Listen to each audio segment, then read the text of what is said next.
Hello दोस्तों, नमस्कार। स्वागत है आपका सिविल प्रेप मंच चैनल में। आशा करता हूं कि आप सब लोग ठीक होंगे। Happy independence day to all. स्वतंत्रता दिवस की सबको शुभकामनाएं। ये हमारा क्लास नंबर 5 होने वाला है, जो हम करंट अफेयर कंपाइलेशंस जो डिस्कस कर रहे हैं अप्रैल 2025 तक, upcoming exams UPPSC, UPSC, APFC और अदर एग्जामिनेशंस।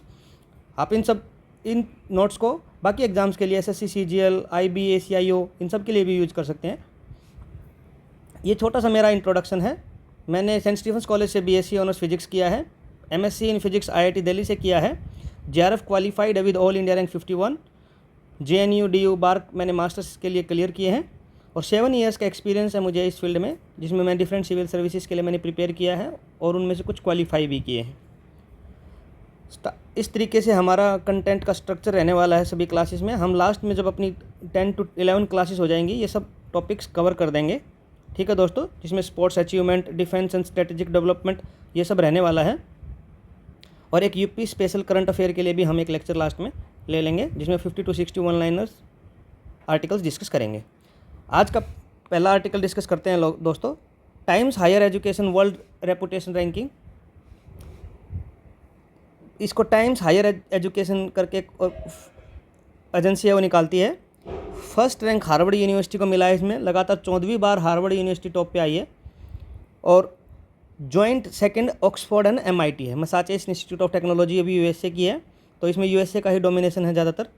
इंडियन इंस्टीट्यूशन का डिक्लाइन हुई है। इसमें क्या है, बैंड बनते हैं कि 25 रैंकिंग के, कि 101 से 125, 125 से 150, ऐसे 150 से 175, 175 से 200, ऐसे करके उसमें बैंड बनते हैं। तो इंडियन इंस्टीट्यूशन जो पहले 101 से 125 वाले में आईएसएससी बेंगलोर थी, अब वो 200 से 300 में हो गई है, 201 से 300 में।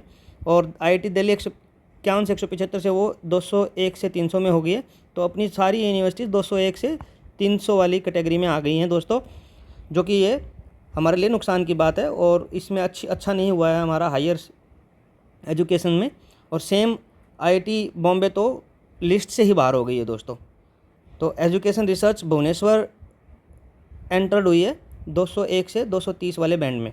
और इसमें क्राइटेरिया दोस्तों, research reputation, teaching excellence, research comparison, teaching comparison, expert diversity in research, faculty diversity in teaching, ये सब इसमें काउंट होता है। और 300 इंस्टीट्यूशन है 38 कंट्रीज से। ओनली ऑक्सफोर्ड यूके इन टॉप 7, 6 यूएस यूनिवर्सिटीज़ इन टॉप 10। ठीक है दोस्तों, यूके की ऑक्सफोर्ड है इसमें, यूके से एकमात्र इंस्टीट्यूट टॉप 10 में। और university of Tokyo rank 10th। और 6 यूनिवर्सिटीज़ इसमें टॉप 10 में यूएसए की हैं। यूएसए का इसमें डोमिनेशन है दोस्तों। नेक्स्ट आर्टिकल है दोस्तों, मजोरना 1 वर्ल्ड्स फर्स्ट क्वांटम चिप। ये माइक्रोसॉफ्ट ने इसको दोस्तों डेवलप किया है। और first chip powered by topological core architecture. ठीक है। और इंडियम आर्सेनाइड और एल्यूमिनियम इसमें दोस्तों यूज हुए हैं। इंडियम आर्सेनाइड, याद कीजिएगा, ये इंपॉर्टेंट है। आर्सेनाइड एंड एल्यूमिनियम इसमें यूज हुए हैं दोस्तों। और ये जो इस चिप का नाम है, ये आफ्टर इटोर मेजोरना के नाम पे इसको रखा गया है। और एडवांटेज क्या है, क्यूबिट्स इनेबल फास्टर कंप्यूटेशन दोस्तों। ठीक है। Uses topological super conductors. Application है हेल्थ केयर में। ये चीज़ें आपको जनरली याद रखने की ज़रूरत नहीं होती, क्योंकि जो भी नई एडवांस टेक्नोलॉजी आती है वो माइक्रोप्लास्टिक डिग्रेडेशन, जो भी अच्छी अच्छी चीज़ें कर सकती है उसमें यूज होएगी। Self healing materials, health care, material sciences वगैरह आप इसमें याद रख सकते हो। नेक्स्ट आर्टिकल है दोस्तों, most indebted states in India. RBI की रिपोर्ट आई है। ठीक है दोस्तों, ये the total outstanding date of states and UT has increase 74% over the past 5 years. ये आरबीआई की रिपोर्ट आई है दोस्तों, आरबीआई ने इसको निकाला है। और तमिलनाडु, उत्तर प्रदेश और महाराष्ट्र मेजर कंट्रीब्यूटर हैं इसमें। तमिलनाडु टॉप पे है, उत्तर प्रदेश उसके बाद है और फिर महाराष्ट्र है दोस्तों। 8.3 लाख करोड़ का डेट है तमिलनाडु के ऊपर। हालांकि उत्तर प्रदेश में जो इंक्रीजिंग की रेट है वो बहुत कम है comparatively to other states. Like most indebted state में Tamil Nadu, Uttar Pradesh, Maharashtra, west Bengal and Karnataka. Highest debt growth है ये मध्य प्रदेश की 114% है, जो कि हाईएस्ट है। और कर्नाटका की 109% है। तमिलनाडु टॉप पे होने के बाद भी आगे ग्रो कर रहा है बहुत फास्ट। लेकिन जबकि यूपी का जो इसमें है वो 35% ही है मात्र। ठीक है दोस्तों, तो ये चीज़ें आप याद रख सकते हो। और डेट टू जीएसडीपी रेशो, कि भाई डेट टू जीएसडीपी रेशो किसका ज़्यादा है, उसमें ये थोड़ा सा जम्मू एंड कश्मीर का इसमें 51% है। पहले जब ये रिपोर्ट थी तब पंजाब इसमें हाईएस्ट है 50% के साथ, क्योंकि जम्मू कश्मीर यूटी है और स्टेट में पंजाब टॉप पे है। लेकिन अभी कुछ रिसेंट रिपोर्ट्स में पंजाब का 46% हो गया है, तो कि जो कि 4th प्लेस पे आया हुआ है। तो जबकि पंजाब, जब ये रिपोर्ट मैं कहीं देख रहा था, काफ़ी मैंने इसको रिसर्च किया, तो पंजाब का 50% दिखा रहा था। लेकिन अभी कुछ रिसेंट आर्टिकल है जैसे इकोनॉमिक्स टाइम्स के आर्टिकल्स में, उसमें 46% दिखा रहा था दोस्तों। तो आप ये थोड़ा फैक्ट याद रख सकते हैं। और उड़ीसा सबसे लिस्ट है 12%, गुजरात 18% के साथ है, और उत्तर प्रदेश 30% है दोस्तों। ठीक है, आप ये सब चीज़ें इसमें याद रख सकते हो दोस्तों। और इसमें ये largest economic centres by GSDP है। महाराष्ट्र 40 लाख करोड़, तमिलनाडु 27 लाख करोड़, और उत्तर प्रदेश ने तीसरे नंबर पर अभी अपने आप को पहुंचा लिया है दोस्तों, और जल्दी ही तमिलनाडु को भी क्रॉस कर देगा। तो फास्ट प्रोग्रेस में है यूपी, अब जीएसडीपी में भी ओवरऑल साइज में 3rd प्लेस पे आ गया है। ठीक है दोस्तों, तो आप ये सब चीज़ें इसमें याद रख सकते हो। और अनसस्टेनेबल, इसमें एक चीज़ और याद रख सकते हो एक्स्ट्रा, कि अनसस्टेनेबल डेट किसका है। बाकी जैसे सस्टेनेबल डेट है भाई, डेट होना बुरी बात नहीं है, लेकिन डेट टू जीएसडीपी रेशो और फिर किन चीज़ों के लिए आप उस डेट को यूज कर रहे हो, उसमें अगर अनसस्टेनेबिलिटी की क्राइटेरिया देखें तो पंजाब, राजस्थान, बिहार, केरला और वेस्ट बंगाल है दोस्तों। इन 5 स्टेट्स का अनसस्टेनेबल डेट है दोस्तों। ठीक है, तो इसमें आप लोवेस्ट आपने देख लिया उड़ीसा है मिनिमम, और गुजरात इसमें याद रख सकते हो, ये हो गया दोस्तों। ठीक है, और दिल्ली इसमें बाहर है क्योंकि, और लेकिन दिल्ली का 2.1% है, पर वो इस लिस्ट में दिया नहीं था दोस्तों। ठीक है, और नेक्स्ट आर्टिकल है LIC 3rd strongest insurance brand globally. ठीक है दोस्तों, तो ये 3rd इंश्योरेंस है। तो पहली इसमें कौन सी है, PZU, दूसरी चाइना लाइफ इंश्योरेंस, और तीसरी LIC अपनी है, और PZU है पोलैंड की है दोस्तों। पोलैंड की लाइफ इंश्योरेंस कंपनी है। और इसमें आप इस तरीके से इसको याद कर रख सकते हो कि ये ब्रांड स्ट्रेंथ इंडेक्स है, BSI ब्रांड स्ट्रेंथ इंडेक्स। इसमें हमारा 88 है आउट ऑफ 100। इससे ज़्यादा इसमें कुछ याद रखने की ज़रूरत है नहीं। और ये इसको देता कौन है, ब्रांड बाय ब्रांड फाइनेंस 2025, इसको हम याद रख सकते हो। ब्रांड फाइनेंस में 3rd स्ट्रॉन्गेस्ट ब्रांड ग्लोबली है LIC अपनी। और ओवरऑल ब्रांड वैल्यू इसकी है 12th पे है, 13.3 बिलियन $, है। 36% से इसका इंक्रीमेंट हुआ है। और SBI है 76वें रैंक पे, 27% से इंक्रीज हुआ है, $1.6 बिलियन। बस इतना ही याद रख सकते हो दोस्तों इसमें, इससे ज़्यादा इसमें याद रखने की ज़रूरत आपको नहीं है। अगला आर्टिकल है दोस्तों, फूड ग्रेन प्रोडक्शन एस्टिमेट्स। इसको रिलीज़ किया है मिनिस्ट्री ऑफ एग्रीकल्चर और presented by union minister Shivraj Singh Chouhan ji, जो अपने एग्रीकल्चर के ही मिनिस्टर हैं। प्रोडक्शन से मिलियंस टन्स में इसका प्रोडक्शन दिया हुआ है, डिफरेंट। जैसे खरीफ प्रोडक्शन है, सॉरी दोस्तों, खरीफ प्रोडक्शन है 166.3 मिलियन टन, और रबी है 164, तो खरीफ ज़्यादा है। खरीफ ऐसे याद रख सकते हैं कि खरीफ में 5-6 वर्ड आते हैं और रबी में छोटा वर्ड है, तो इसमें 3 है, तो खरीफ प्रोडक्शन ज़्यादा है, ऐसे याद रख सकते हो दोस्तों। ठीक है, और फिर ऐसे ही खरीफ राइस भी 2 तरीके का है, जैसे खरीफ में भी बोया जाता है और रबी में भी बोया जाता है। तो खरीफ वाला जो रबी है वो 120.6 मिलियन है। आप इसको ऐसे याद रख सकते हो कि जैसे खरीफ राइस और रबी वीट, इस तरीके से याद रख सकते हो कि जो वीट है वो रबी की फसल है और खरीफ है जो राइस है। और वीट कब काटा जाता है, जनरली आपको याद हो, जब हम स्कूल में पढ़ते थे तो अप्रैल तक गेहूँ काटते थे और स्कूल में लेट जाते थे। तो ये नवंबर में बोई जाती है और अप्रैल में काटी जाती है। और राइस का इसका उल्टा हो जाएगा कि अक्टूबर नवंबर के आसपास इसको हार्वेस्ट किया जाएगा, और अप्रैल से 2 महीने छोड़ दो, मई जून, क्योंकि वो उसके लिए आ जाते हैं दूसरी फसलों के लिए, जिसमें ये अपने खरबूजा वगैरह हम उत्पाद करते हैं। तो ये मई जून जुलाई के आसपास इसको बोया जाता है। तो आप इस तरीके से याद रख सकते हो। और आपको पता है कि भाई अगर अपन जुलाई में और नवंबर वाला आपका ज़्यादा बड़ा सीजन होता है, तो ये रबी वाले में राइस, इस तरीके से आप इसको याद रख सकते हो। ठीक है दोस्तों, और फिर वीट हो जाएगा आपका 115, खरीफ मेज, खरीफ मिलेट्स, रबी मिलेट्स, ऐसे खरीफ ऑयल सीड्स आप इस तरीके से याद रख सकते हो। इतना इंपॉर्टेंट नहीं है आंकड़े, बट आपको ये याद होना चाहिए कि फूड ग्रेन्स में एस्टिमेट्स किसने निकाला, मिनिस्टर ऑफ एग्रीकल्चर, जिसके मिनिस्टर हैं शिवराज सिंह चौहान जी। और खरीफ फूड ग्रेन्स हमारा ओवरऑल टोटल ज़्यादा है रबी फूड ग्रेन से। ठीक है दोस्तों, अगला आर्टिकल है Moradabad district receive PM excellence award. तो इसमें प्रेजेंटेड बाय अपने मोदी जी हैं PM एक्सीलेंस अवार्ड। रीजन क्या है, लाइब्रेरी फॉर दिव्यांगजन ठीक है। और facility braille, audio books, tactile and digital access, early recognition chief minister's Raj Puraskar. इसको पहले चीफ मिनिस्टर राज पुरस्कार भी मिला है और अब इसको प्रधानमंत्री एक्सीलेंस अवार्ड मिला है। इन्होंने दिव्यांगजनों के लिए लाइब्रेरी बनाई है इनोवेशन कैटेगरी में, सिविल सर्विसेज डे पे। ठीक है दोस्तों। और इससे ज़्यादा इसमें ये याद रख सकते हो कि ये मिला किसको है, टू डीएम, वहाँ के जो डीएम हैं अनुज सिंह को। ठीक है दोस्तों, ये याद रख सकते हो इसमें। इसके बाद जो है अगला आर्टिकल है GI tag for Uttar Pradesh product Banarasi shehnai and Banarasi tabla. ठीक है दोस्तों, बनारसी शहनाई ट्रेडिशनली विंड इंस्ट्रूमेंट है, ग्लोबली नोन एज उस्ताद बिस्मिल्लाह खां के द्वारा इसको फेमस किया गया है। और तबला पूरब घराना, रिदमिक एंड कत्थड़ ओरिएंटेड होता है। और GI tag product in UP अभी 77 हो गए हैं दोस्तों। ठीक है, इसमें आप इतना याद रख सकते हो।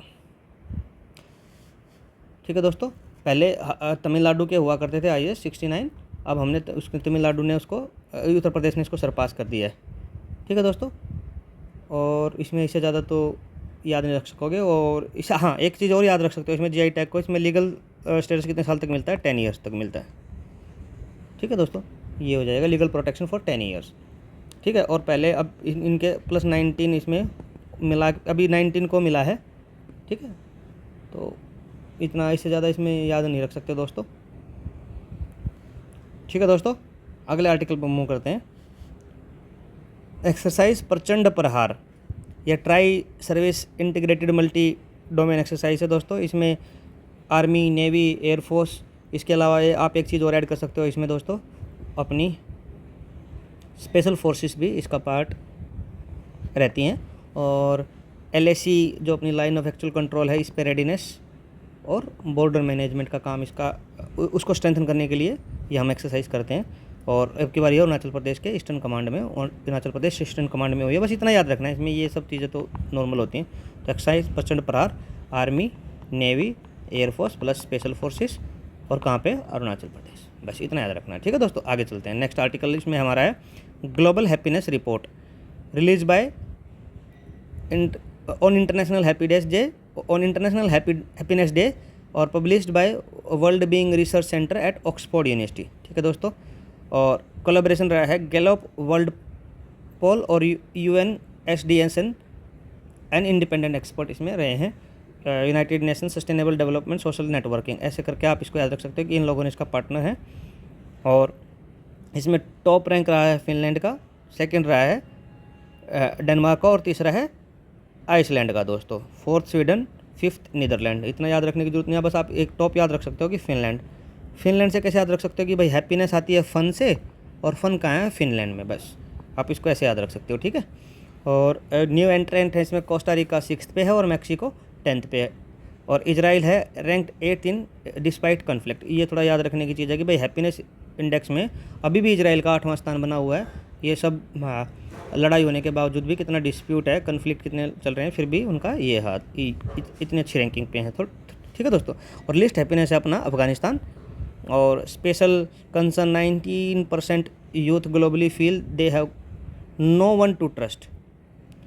सोशल कंसर्न अगर देखें तो 90% यूथ ऐसे हैं जो ये ऐसा महसूस करते हैं कि वो किसी पे विश्वास नहीं कर सकते। ठीक है दोस्तों, और इंडिया का जो है, इसमें इंडिया 118वें रैंक पे है, पिछली बार 126वें रैंक पे था, तो इंडिया ने इम्प्रूव किया है। ठीक है, स्कोर 4.054 से 4.389 हुआ है। और अपने पीछे जो नेपाल 92 पे है, और पाकिस्तान 109 पे है, और बांग्लादेश 133 पे है। आप देखिए इसमें कितनी फ़नी बात है कि नेपाल तो चलो ठीक है, छोटा कंट्री हो सकता है, पाकिस्तान ये सब कन्फ्लिक्ट होने के बावजूद, इतने टेररिस्ट अटैक होने के बावजूद भी, और इतनी अनस्टेबिलिटी होने के बावजूद भी अपने से आगे है, 109th पोजीशन पे है। ठीक है दोस्तों, फिर भी याद रखने के लिए ठीक है। आगे है 7th एयर क्वालिटी रिपोर्ट, जो IQ एयर स्विट्ज़रलैंड की एक ऑर्गेनाइजेशन है वो निकालती है। 30,000 प्लस स्टेशंस और 8954 लोकेशंस और 138 कंट्रीज़ का ये एयर क्वालिटी इंडेक्स निकलते हैं। इसमें सबसे इंडिया के लिए सबसे बुरी बात क्या है कि इंडिया की 20 टॉप पोल्यूटेड सिटी में से इंडिया की 13 है और 19 एशिया में है। ठीक है दोस्तों, और ये देखो 4 पाकिस्तान में लिखा हुआ है और 1 चाइना में है और 1 कजाकिस्तान में। तो 13 इंडिया की, 4 17 पाकिस्तान, 1 18 चाइना और 1 कजाकिस्तान 19। ठीक है दोस्तों। और इसके अलावा इसमें आप देखिए एक एक्स्ट्रा सिटी कौन सी है, ये है 7th पे एनजमाना चैड। ठीक है, ये अलग जो एशिया से बाहर की कंट्री टॉप 20 में से। और 5th मोस्ट पॉल्यूटेड कंट्री है इंडिया। ठीक है दोस्तों, 5th मोस्ट पॉल्यूटेड कंट्री है इंडिया। इसमें आप इससे ज़्यादा तो इसमें कुछ याद करने का है तो जोग्राफिकल फोकस ये हो गया अपना दोस्तों। और नॉर्थ अफ्रीका में हाईएस्ट इन कैलिफोर्निया है। और डाटा गैप्स है Iran Afghanistan excluded due to data insufficiency, मतलब कुछ कंट्री बाहर भी हैं जैसे में ईरान और अफगानिस्तान का नाम आता है। क्लीनेस्ट एरिया है पुर्टो रिको का मेट्रो एरिया म्याग्वेज। ठीक है। और ओशियानिया 57% सिटी में WHO PM स्टैंडर्ड। ठीक है दोस्तों, ओशियानिया में 57% सिटीज़ हैं जो WHO का PM 0.25 का स्टैंडर्ड मीट करती हैं। ठीक है दोस्तों। और क्लीनेस्ट कंट्री आप इसमें याद रख सकते हो कि ऑस्ट्रेलिया, एस्टोनिया और फिनलैंड है। क्लीनेस्ट कंट्री में ऑस्ट्रिया, एस्टोनिया, फिनलैंड टॉप पे आता है। और अपने से आगे जैसे बांग्लादेश और पाकिस्तान और फिर अपना। ठीक है दोस्तों, इसमें याद रख सकते हो। और इसमें ज़्यादा याद रखने की ज़रूरत है नहीं दोस्तों, आगे चलते हैं। Access Now global internet shutdown report. ये एक्सेस नाउ फरवरी 2025 में बाय एक्सेस नाउ एक ऑर्गेनाइजेशन है, वही इसको निकालती है। और टोटल शटडाउन हुए हैं 296 इन 54 कंट्रीज़। लीडिंग शटडाउन्स कंट्री हैं म्यांमार में 85, इंडिया में 84 और पाकिस्तान में 8 हुए हैं। और इंडिया का जो शेयर है मणिपुर में हाईएस्ट 21, हरियाणा में 12, जम्मू कश्मीर में 12 और 16 डिफरेंट यूटीज और स्टेट में इंटरनेट शटडाउन हुए हैं। कॉज इनके कुछ नहीं होते, प्रोटेस्ट होता है, वायलेंस होता है और एग्जाम सिक्योरिटी है। तो लीगल इसका क्या है कि home secretary of state and home secretary India level पे इनको कर सकता है। मैक्सिमम ड्यूरेशन 15 दिन का रहता है।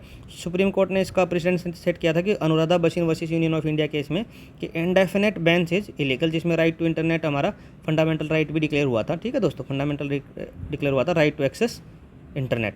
ठीक है, ये आप इसमें याद रख सकते हो। ठीक है दोस्तों, आगे नेक्स्ट आर्टिकल पे चलते हैं दोस्तों। फर्स्ट राइजेना मिडल ईस्ट कॉन्फ्रेंस हुई है अबू धाबी यूएई में। इसमें इससे ज़्यादा याद रखने की कोई ज़रूरत नहीं है। ऑर्गेनाइजेशन आपने पहले भी पढ़ा है कि राइजेना वाले ORF और MEA हैं। और अगर एक ORF और MEA है और बाहर हुई है तो एक वहाँ की जहाँ पे हुई है अबू धाबी यूएई में, तो एक वहाँ का फॉरेन अफेयर मिनिस्ट्री आ जाएगी। ठीक है दोस्तों, इससे ज़्यादा इसमें कुछ याद रखने की ज़रूरत है नहीं। UAE blue visa system 10 years residency for sustainability contribution.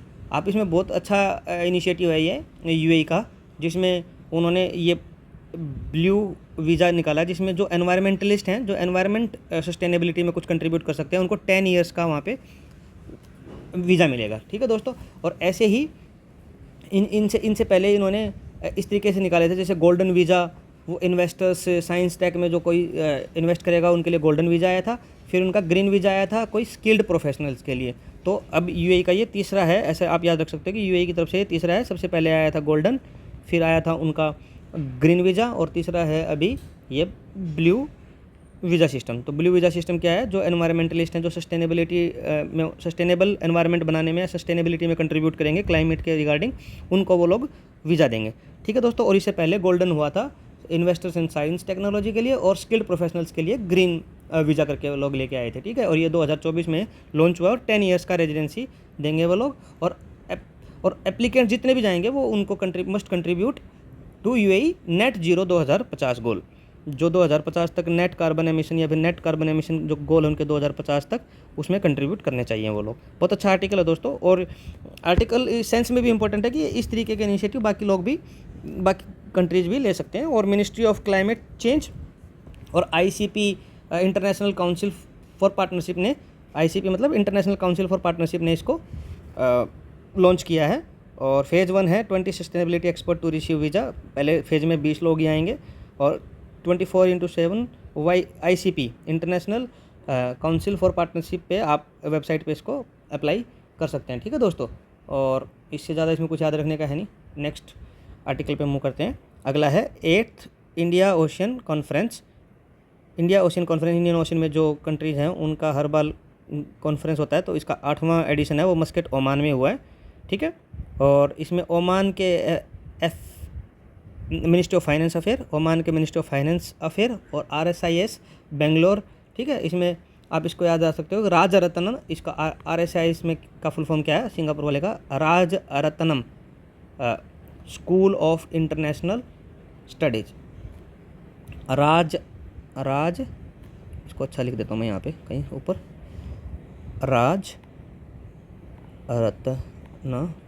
Ratnam school of international studies, इन दोनों ने मिलकर इसको कराया है। और स्पीकर अपने इसमें जयशंकर जी रहे हैं इनागरल सेशन में। और इसका जो थीम है वो है voyages to new horizon of maritime partnership. अब देखो दोस्तों, इसमें कुछ नहीं एक्सप्लेन किया जा सकता, ये आपको ऐसे कैसे ही रटनी होती है। जो थीम है voyages to new horizon of maritime partnership, और इससे पहले हिस्ट्री क्या रही है, पहला सिंगापुर में हुआ था और 7वां हुआ था पर्थ ऑस्ट्रेलिया में, ठीक है दोस्तों। और अभी मस्कट ओमान में 8वां हो रहा है, ठीक है दोस्तों। अगले नेक्स्ट आर्टिकल, हाई प्रोफाइल कुछ विजिट्स देखेंगे और बायोलेटरल एंगेजमेंट देखेंगे दोस्तों। तो जो न्यूजीलैंड के प्राइम मिनिस्टर हैं ये क्रिस्टोफर लक्सन, ये पहले भी हमने डिस्कस किया है, पर एक बार दोबारा इसको हम इस तरीके से डिस्कस करेंगे कि हमारे एग्रीमेंट क्या क्या हुए हैं, ठीक है दोस्तों। ये क्योंकि पहले हमने इसलिए डिस्कस किया था क्योंकि राइजियाना डायलॉग जो हुआ था उसमें चीफ गेस्ट के तौर पर आए थे, तो अब वो सब आए थे, तो उसको हमने एक अलग से आर्टिकल में डिस्कस कर लिया है कि first official visit to India in his current tenure, PM Narendra Modi के साथ invited by PM Narendra Modi, chief guest थे राइजियाना डायलॉग 2025 के, strengthen cooperation in trade, investment, security, education and multilateralism. और डिस्कशन हुआ पब्लिक कॉन्टैक्ट, मैरीटाइम सिक्योरिटी, कुछ ट्रेड डील्स के लिए भी इनके साथ बातें हुई। आउटकम हुआ 4 डिक्लेरेशन किए, joint statement, 6 major agreement sign हुए, ठीक है। की एग्रीमेंट है इकोनॉमिक एंड ट्रेड जो मैं बता रहा था आपको, डिफेंस एंड सिक्योरिटी में करेंगे, और साइंस एंड डिजास्टर में करेंगे, और एजुकेशन, मोबिलिटी और मल्टीलेटरल कोऑपरेशन होगा, ठीक है दोस्तों। और ये याद रखना कि क्रिस्टोफर जो आए हैं, क्रिस्टोफर लक्सन, ये यहाँ के प्राइम मिनिस्टर हैं, प्रेसिडेंट नहीं है, ठीक है दोस्तों। इसमें हम नेक्स्ट आर्टिकल में मूव करते हैं दोस्तों। ये एक पाम्बन ब्रिज पे लोकेशन इसका तमिलनाडु, रामेश्वर को मंडपम से लिंक करता है। बस इसमें इतना याद रखना कि पंबन ब्रिज है वो कहाँ बना है, तमिलनाडु में, जो कि क्या करता है, रामेश्वरम टू मंडपम को लिंक करता है, ठीक है दोस्तों, इतना याद रखना है। और इसमें कुछ ट्रिवियल फैक्टर याद रखना चाहो तो कि 75 किलोमीटर पर आवर का अप्रूव हो चुकी है और सपोर्ट करता है 160 किलोमीटर पर आवर की स्पीड तक भी ये सपोर्ट कर सकता है। और 2019 में इसका फाउंडेशन लेड हुआ था, अब बन के तैयार हो गया है, ठीक है दोस्तों। और यूनिक मैकेनिज्म क्या है कि 63 मीटर का स्पान लिफ्ट है और 17 metre in 5 minutes for ship passage, comparison 3 metre taller than older bridge previous needed. पिछला कोई ब्रिज था उससे 3 मीटर टॉलर है ये, ठीक है दोस्तों। और ग्लोबल रिकॉग्निशन क्या है, matches design of top global bridges, ये इतना इंपॉर्टेंट खास नहीं है दोस्तों, ये सब चीज़ें ऐसी होती है, लोग नॉर्मल होती है, याद करने की नहीं होती ज़्यादा, ठीक है। और नेक्स्ट आर्टिकल इसमें हम देखेंगे international organisation and India's role, Bay of Bengal inter governmental organisation, ठीक है। 30th BOBP and IGO council meet Maldives में हुई है, ये नई सी लगेगी आपको ऑर्गेनाइजेशन। इसमें क्या है, BOBP, Bay of Bengal inter governmental organisation partnership, ठीक है, इंटर गवर्नमेंटल ऑर्गेनाइजेशन ऐसे याद रख सकते हो, ठीक है दोस्तों। पार्टनरशिप यानी इंटर गवर्नमेंटल ऑर्गेनाइजेशन, जो कि माले में हुई है, ठीक है। इंडिया सक्सीडेड बांग्लादेश, पिछली बार इसकी चेयर बांग्लादेश ने की थी। और permanent member Bangladesh, India, Maldives and Sri Lanka, 4 इसके परमानेंट मेंबर हैं दोस्तों, ये याद रख सकते हो। नई ऑर्गेनाइजेशन लग रही है, कभी आ सकती है एग्जाम में। एसोसिएट मेंबर है Indonesia, Malaysia, Myanmar, Thailand. Objective क्या है, uplift artisanal and small fishery in Bay of Bengal, ठीक है दोस्तों, artisanal and small fisheries in Bay of Bengal, ठीक है। उसके बाद हेडक्वार्टर चेन्नई तमिलनाडु में है। और नेचर क्या है, रीजनल फिशरीज एडवाइजरी बोर्ड है, रीजनल मतलब लोकल लेवल पर, जिसमें 4-5 कंट्री मिलेंगे। और ये बे ऑफ बंगाल अपना इधर पड़ता है, तो इसमें ये है फिशरी एडवाइजरी बोर्ड के तौर पे काम करता है, BOBPIGO, ठीक है दोस्तों, ऐसे याद रख सकते हो। और इसका रिसेंट में मालदीव में हुआ है 30th। आगे साइंस टेक्नोलॉजी में GSLV F-15, ये इसरो का 100वां लॉन्च है, बस इतना याद रख सकते हो कि इसरो ने रिसेंटली 100th लॉन्च किया था, उसमें सैटेलाइट लॉन्च व्हीकल का क्या नाम था, लॉन्च व्हीकल था GSLV F-15, ठीक है दोस्तों। और सतीश धवन स्पेस सेंटर श्रीहरिकोटा से इसको लॉन्च किया गया है, ठीक है। आगे इसमें और satellite NVS-02 for navigation and positioning, इसके साथ GSLV F-15 के साथ जो लॉन्च किया सैटेलाइट वो है NVS-02 जो कि इसरो का 100th है, ठीक है दोस्तों। ये इसमें लिखा हुआ है, इसमें थोड़ा देख लीजिएगा, ठीक है। और सेकेंड सीरीज़ है, सेकेंड नाविक सैटेलाइट है। फर्स्ट NV-0 था, 2023 में इसको लॉन्च किया था। और पर्पज़ क्या है, precise navigation over India 115 kilometre and beyond, मतलब इंडिया का तो कवर करेगा ही, और इसके आसपास का जो एरिया है उसके 1500 किलोमीटर तक इसकी रेंज रहेगी, और उसमें प्रिसाइज नेविगेशन करेगा। Developed by UR satellite centre Bangalore, और चेयरमैन है V Narayan, succeeded S Somnath को। इन्होंने इसरो के जो पहले चेयरमैन थे वो S सोमनाथ थे, अभी V नारायण हो गए हैं, ठीक है दोस्तों। और अचीवमेंट क्या है, 558 सैटेलाइट लॉन्च हो चुके हैं, 453 फॉरनर हुए हैं, और फाउंडेड 1969 में इसरो को फाउंड किया गया था, ठीक है। अगला है ग्रे बैकयार्ड बर्ड काउंट, कि how many birds in your backyard. इस तरीके का इसका इनिशिएटिव है कि आपके आसपास में जितने भी बर्ड हैं, जितनी स्पीशीज़ है, उनको रिकॉर्ड कीजिए, कैमरे से कैप्चर कीजिए और इस पोर्टल पे अपलोड कीजिए। तो इंडिया में 1068 स्पीशीज़ हैं, वेस्ट बंगाल अकेले में 543 स्पीशीज़ हैं, और जैसे रीजनल में दार्जिलिंग 252 है, साउथ 24 परगना में 513 चेकलिस्ट्स। तो रेयर शिप साइटिंग्स हैं आपकी बार ibisbill, spotted crake and common starling, ये आपकी बार रेयर साइट है, मतलब ये रेयर स्पीशीज पता लगी है, ibisbill, spotted crake and common starling. 3 states में जो वेस्ट बंगाल 543, उत्तराखंड 446 और असम में 413, ये टॉप 3 स्टेट्स हैं दोस्तों इसमें, ठीक है। काउंटिंग में वेस्ट बंगाल में टॉप पे 543 काउंटिंग हुई है, उत्तराखंड में 446 और असम में 413, ठीक है दोस्तों। नेक्स्ट है इसमें चाइल्ड्स मैरिज और early child marriage in India में एक रिपोर्ट जारी हुई है, जो कि Wollo university Ethiopia and MC master university Canada ने मिलके की है, ठीक है दोस्तों। और इसमें 101.2 million adolescent girls, 1 million 10 lakh, मतलब 10 लाख से थोड़ा सा ऊपर एडोलसेंट गर्ल को 106 कंट्रीज़ में इंडिया 1990 से 2023 के बीच में सर्वे किया गया है, और इस डाटा को एनालाइज किया है। तो जिसमें many countries have seen increase in child marriage and early child bearing rates in the recent years, ठीक है। इसमें इंडिया की सिचुएशन क्या है कि India has seen commendably decrease देखा गया है। 8.38% of the girls in India are still married before the age of 18, मतलब 18 से कम की उम्र में भी अभी भी इंडिया में 8.38% गर्ल्स की शादी हो रही है, और 3.62 तो 19 की उम्र से पहले माँ बन रही हैं, ठीक है दोस्तों। ये सब याद रख सकते हो इसमें। और early marriage and motherhood negatively affect the girls education, physical and mental development. Approximately 5.7% of girls in India are out of school, school से बाहर हैं, क्योंकि अब देखो ना आप, ये देखिए 3.6% तो माँ ही बन चुकी हैं 19 की एज से पहले, तो ये कोई ज़्यादा बड़ी संख्या है नहीं इसके कंपैरिजन में, ठीक है दोस्तों। तो उसके बाद इंटरनेशनल लेवल पे क्या है, इंटरनेशनल कंपैरिजन क्या है कि गर्ल्स मैरिड बिफोर 18 बांग्लादेश में हाईएस्ट है 55%। आप देखिए हाफ से ज़्यादा तो बांग्लादेश में 18 से पहले शादी हो रही है, और सेंट्रल अफ्रीका में 49% है, माली में 39% है, और पाकिस्तान में भी है 13% के आसपास। लोवेस्ट तुनीशिया में है 0.46% की, मतलब ना के बराबर ही है। 200 में से 2 लड़कियां ऐसी हैं, 300 में से 2 लड़कियां ऐसी हैं लगभग कि जिनकी शादी 18 से कम उम्र की हो रही हैं।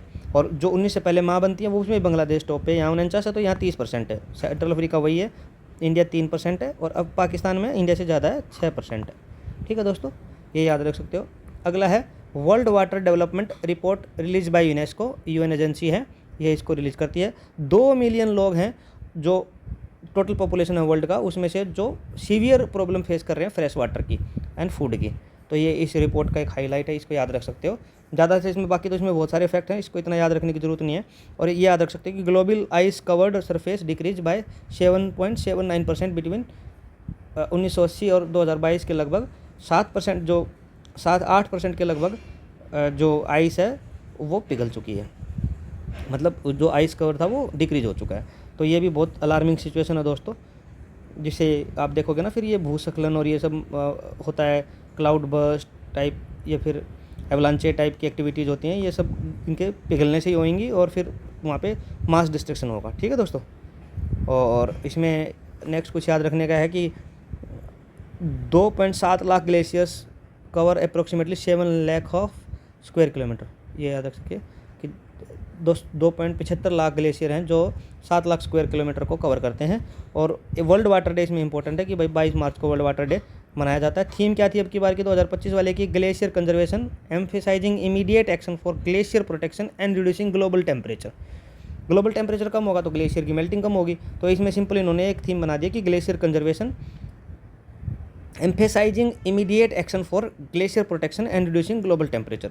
अफेक्टेड रीजन क्या है? वर्ल्ड मेट्रोलॉजिकल ऑर्गेनाइजेशन ने बताया है कि नॉर्वे, स्वीडन, स्वालबार्ड जो ऊपर है ना, जैसे आप देखोगे ये इंडिया है अपना, ये यूरोप है, और यहाँ से जाएंगे तो ये फिनलैंड, डेनमार्क, स्वीडन ऐसे करके कंट्री हैं। और यहाँ पे जो नॉर्वे, ये नॉर्वे, स्वीडन और स्वालबार्ड, यहाँ पे वो सीड बैंक भी है ना, जिसमें हम बिल्कुल क्रायोजेनिक लो टेम्परेचर पे जाके हमने जेनेटिक्स को सेव किया है स्पीसीज़ के, ताकि फ्यूचर में अगर कोई डिवास्टेशन आता है तो उनसे स्पीसीज़ रिकवर करी जा सकें। तो ये एरिया हाईली अफेक्टेड है। ठीक है दोस्तों। और इंडिया गवर्नमेंट रिपोर्ट्स 2023 में कि हिमालयन ग्लेशियर्स बहुत रैपिडली मेल्ट कर रहे हैं और जो कि हिमालयन रिवर में डिजास्टर का खतरे को पोज कर रहे हैं। अभी रिसेंट में आपने देखा भी है ना कि ये सब हो भी रहा है। तो ये वेल नोन फिनोमेना है जो कि नुकसान कर सकता है दोस्तों। आगे ये शिपरीज का ग्लोबल आर्म ट्रांसफ़र रिपोर्ट है, जो शिपरी एक इंस्टीट्यूट है, Stockholm International Peace Research Institute निकालती है। इसमें इंपोर्ट एक्सपोर्ट के बारे में बताती है कि सबसे ज़्यादा आर्म एक्सपोर्ट किसने किया, इंपोर्ट किसने किया, ये सब इसमें इन्फॉर्मेशन मिलती है दोस्तों। और इसमें जो ओवरऑल 2020 से 24 के बीच में 0.6% का 0.6 मतलब हार्डली लेस देन 1% डिक्रीज हुआ है international transfer of major weapons में। और यूनाइटेड स्टेट जो है इसका है वो उसका एक्सपोर्ट 21% बढ़ गया है, रिमेन्स द लार्जेस्ट एक्सपोर्टर है इसमें। और फ्रांस दूसरे पे है, फिर रशिया है। रशिया का जो डिक्रीज हो गया है बाय 65%, फिर भी रशिया ऊपर टॉप पे है जो कि ग्लोबल का 7.8% कंट्रीब्यूट करता है। तो यूएसए और फिर फ्रांस और फिर रशिया, हम यहाँ से ज़्यादा इंपोर्ट करते हैं। बट अभी जो अपने ट्रम्प जी हैं उनको इसी बात का दुख है और वो इंडिया को कभी 50% कभी 25% का टैरिफ लगाने की बात करते हैं, क्योंकि ये हमें यहाँ से सस्ते में मिल जाता है दोस्तों। ठीक है। और वो कुछ ऑयल और गैस इंपोर्ट के लिए भी हम रशिया पे डिपेंडेंट है, तो उससे भी मना कर रहे हैं वो। ठीक है। और इसमें इंपोर्टर में Ukraine become the world's largest arms importer, 8.8% of global import. ठीक है दोस्तों। उसके मेजर सप्लायर हैं यूएसए, जर्मनी और पोलैंड। पूरा यूरोप ही देता है और यूएसए 45% इज द लार्जेस्ट। और आपने देखा होगा वहाँ डिफेंस एक्सपेंडिचर में भी यूएसए जो यूक्रेन है टॉप 10 में एंट्री कर चुका है। उसमें इंडिया 4th पोजीशन पे था, पहले पे अपना उसमें आप देखेंगे तो यूएसए था, फिर चाइना, रशिया, ऐसे करके हम 4th पोजीशन पे थे डिफेंस एक्सपेंडिचर में भी दोस्तों। ठीक है। और यहाँ पे एक्सपोर्टर में यूनाइटेड स्टेट टॉप पे है, फ्रांस और रशिया टॉप पे है। और import India rank the second largest arms importer. यहाँ पे यूक्रेन के बाद इंडिया है और फिर कतर है, फिर सऊदी अरबिया और फिर पाकिस्तान है। ठीक है। और हमारा डिक्रीज हुआ है 9.3% बिटवीन 2000 से 2024 के बीच में। ठीक है। और 35% of India's arms import from Russia. हम मोस्टली रशिया से इंपोर्ट करते हैं। इंडिया दूसरे नंबर पे है, पहले पे यूक्रेन है दोस्तों। ठीक है। नाटो का इसमें इंपोर्ट है, European NATO member state arms import were 60% from the United states. मतलब जो नाटो के मेंबर है, जितने भी नाटो कंट्रीज़ हैं, उनका बाकी जगह से कम करके वो 64% तो अकेले यूएसए से इंपोर्ट करते हैं। और ये यूएसए के लिए मार्केट भी है, इसलिए ये नाटो करके ऐसा कुछ ग्रुप भी बनाते हैं लोग। और ये चाहते हैं कि इंडिया भी इन्हीं से ज़्यादा हथियार खरीदें। Basically they are professional businessman, they are not a country. I personally feel, this is my opinion. Okay दोस्तों। और थैंक यू दोस्तों। अब एक बार हम सारे आर्टिकल्स का रिवीजन कर लेते हैं स्टार्टिंग से ब्रीफ में। एक बार हमने आज क्या डिस्कस किया है। आज का दोस्तों हमारा पहला आर्टिकल था Times Higher Education World Reputation Ranking में, जिसमें हमारी तो सारी यूनिवर्सिटीज़ का डिक्लाइन हुआ है। इसमें एक बैंड में यूनिवर्सिटीज़ को डाला जाता है और भुवनेश्वर एजुकेशन रिसर्च में भुवनेश्वर का एंट्री हुई है 200 से 230 के बीच में। और 300 इंस्टीट्यूशन है 38 कंट्रीज़ की। और टॉप 6 10 में टॉप 10 में 6 यूएसए से हैं और यूके से ऑक्सफोर्ड है खाली। और इसमें आप याद रखिएगा कि हार्वर्ड जो यूएसए की यूनिवर्सिटी है लगातार 14वीं बार रैंक 1 है। उसमें दूसरा आर्टिकल है कि वर्ल्ड्स फर्स्ट क्वांटम चिप जो बनाई है मेजोरना 1 नाम की है, जो माइक्रोसॉफ्ट ने बनाई है और एक साइंटिस्ट इटोरे मेजोरना के नाम पे इसका नाम पड़ा है। इससे ज़्यादा इसमें कुछ याद नहीं रखना दोस्तों। थर्ड आर्टिकल था कि सबसे ज़्यादा इंडेटेड स्टेट कौन सा है आरबीआई की रिपोर्ट के हिसाब से। तमिलनाडु सबसे टॉप पे है, फिर अपना उत्तर प्रदेश था और फिर महाराष्ट्र था। ग्रोथ में यूपी 30% है जो कि कम है, जिसमें एमपी सबसे ज़्यादा था 114% की ग्रोथ के साथ एमपी सबसे टॉप पे था। और सबसे कम जो डेट टू जीएसडीपी रेशो है वो हमारे उड़ीसा का है 12% और फिर गुजरात का है 18%। और सबसे ज़्यादा जीएसडीपी डेट टू जीएसडीपी है वो पंजाब का है। मतलब इसमें आप याद रख सकते हैं कि जरूरी नहीं, JNK यूटीज़ में 51%, पंजाब, अरुणाचल प्रदेश, नागालैंड ये टॉप 4 पे हैं। ठीक है दोस्तों। और उसके अलावा आप याद रख सकते हो कि कुछ लोगों का अनसस्टेनेबल डेट भी है, जिसमें पंजाब, राजस्थान, बिहार, केरला, वेस्ट बंगाल है, ये भी याद कर सकते हो। और थर्ड स्ट्रॉन्गेस्ट इंश्योरेंस कंपनी है LIC after Poland and China की लाइफ इंश्योरेंस कंपनी के बाद। ठीक है दोस्तों। और ये ब्रांड इसको इस तरीके से याद रख सकते हो कि ब्रांड फाइनेंस इसको निकालता है और ये ब्रांड सर्वे इंडेक्स, ब्रांड स्ट्रेंथ इंडेक्स है, ब्रांड स्ट्रेंथ इंडेक्स। ठीक है दोस्तों। उसमें थर्ड पोजीशन पे अपना LIC है। Food grain production ministry of agriculture निकालती है, शिवराज सिंह चौहान जी ने इसको प्रेजेंट किया क्योंकि वो उनके मिनिस्टर हैं। और खरीफ का फूड ग्रेन से वो ज़्यादा है रबी से। मुरादाबाद डिस्ट्रिक्ट में PM एक्सीलेंस अवार्ड मिला है DM अनुज सिंह को, जो कि इन्होंने दिव्यांग जन के लिए एक लाइब्रेरी बनाई है। पहले इसको चीफ मिनिस्टर राज पुरस्कार भी मिला था, अब उनको PM एक्सीलेंस अवार्ड भी मिला है। ठीक है। GI टैग उत्तर प्रदेश के बढ़ गए हैं। अब बनारसी शहनाई और बनारसी तबला के बाद ये भी इनको मिला और कुछ और प्लस 21 टोटल इनके GI टैग मिले हैं। और उसके साथ ये 77 इनके टोटल GI टैग हो गए।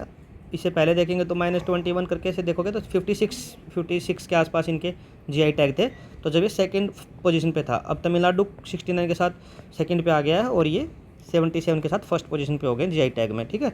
और GI टैग में क्या होता है कि 10 ईयर्स का लीगल प्रोटेक्शन मिलता है।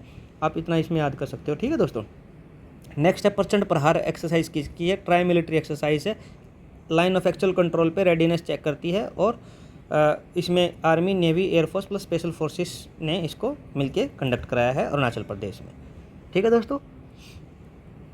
उसके बाद ग्लोबल हैप्पीनेस रिपोर्ट में लगातार फिनलैंड वाले फ़न करते हैं तो खुशी आती है। फिनलैंड वाले अपने रैंक 1 पे हैं और इसमें ज़्यादा याद करने की ज़रूरत नहीं है। और वेलबींग रिसर्च सेंटर ऑक्सफोर्ड इसको निकालता है इंटरनेशनल हैप्पीनेस डे पे। और गैलोप वर्ल्ड पोल और UNSDSN और इंडिपेंडेंट एक्सपर्ट इसमें कोलैबोरेशन करते हैं। इंडिया की रैंकिंग इसमें 118 है, जो पिछली बार 126 थी, उससे इम्प्रूव हुई है। और पाकिस्तान इसमें अपने से ज़्यादा खुश है, ये बात याद रखने की इसमें इंपॉर्टेंट है। हालांकि थोड़ी फनी लगेगी आप लोगों को, फिर भी याद रखिए।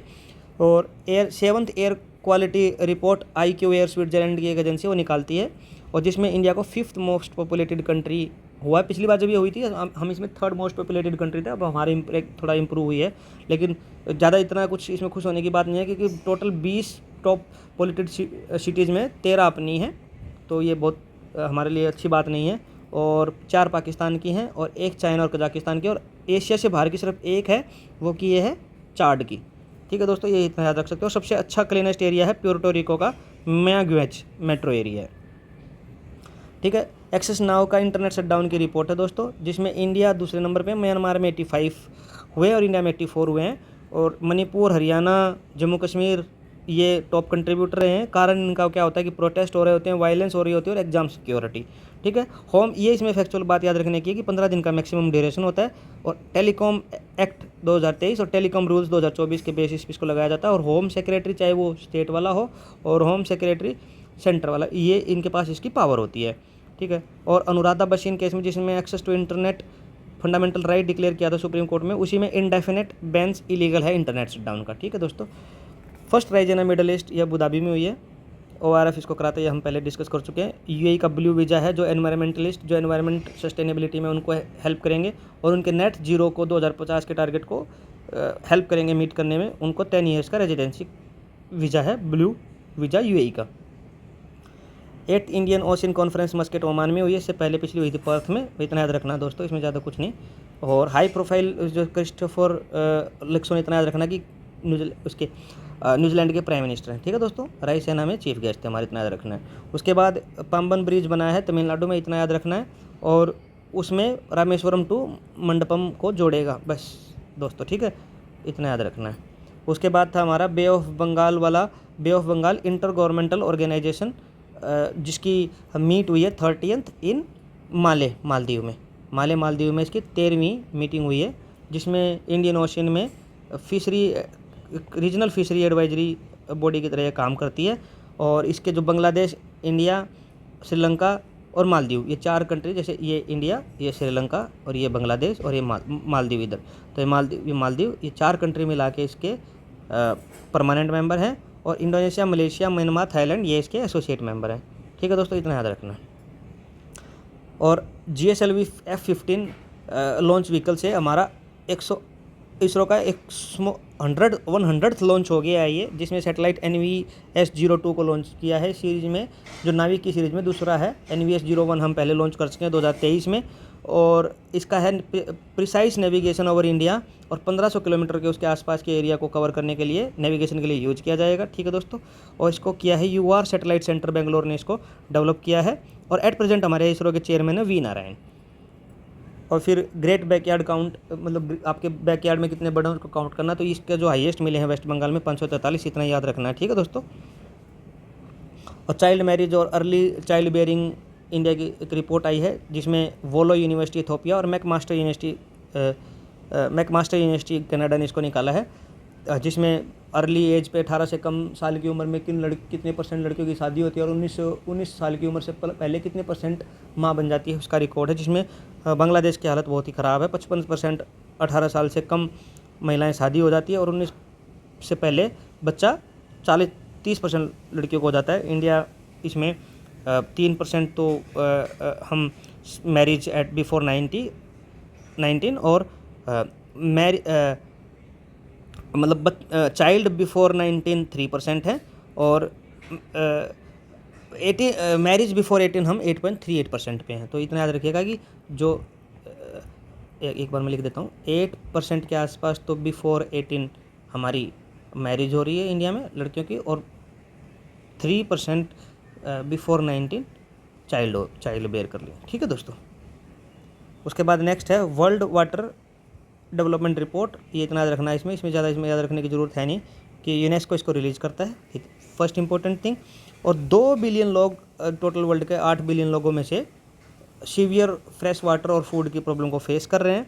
और वर्ल्ड वाटर डे आप याद रखिएगा कि 22 मार्च को मनाया जाता है।